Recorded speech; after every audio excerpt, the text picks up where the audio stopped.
আজকে কেন আমরা রাম রাজত্ব চাইছি?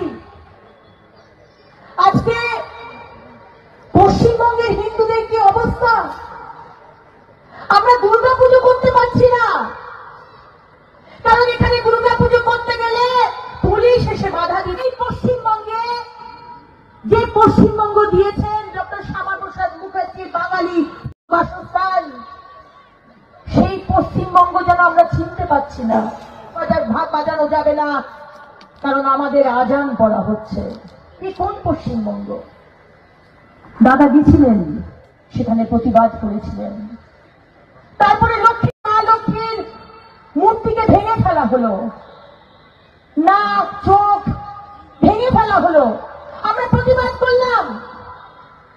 তারপরে ধূপগুড়ি, সেখানে 3টে মন্দিরকে ভেঙে ফেলা হলো।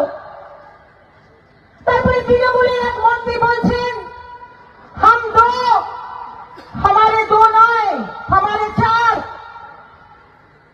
কিন্তু কারোর কোনো স্টেটমেন্ট নেই। আজকে তৃণমূলের মেয়র বলছেন দাওয়াতে ইসলাম। আজকে যারা ইসলাম ধর্ম নিয়েছেন বা ইসলাম ধর্মে জন্মগ্রহণ করেছেন তারা সৌভাগ্যবান, কিন্তু আমরা যে সনাতনী হিন্দু, আমরা কি বানের জলে ভেসে এসেছি? কোন স্টেটমেন্ট নেই। তারপর দেখা গেল আরেক তৃণমূল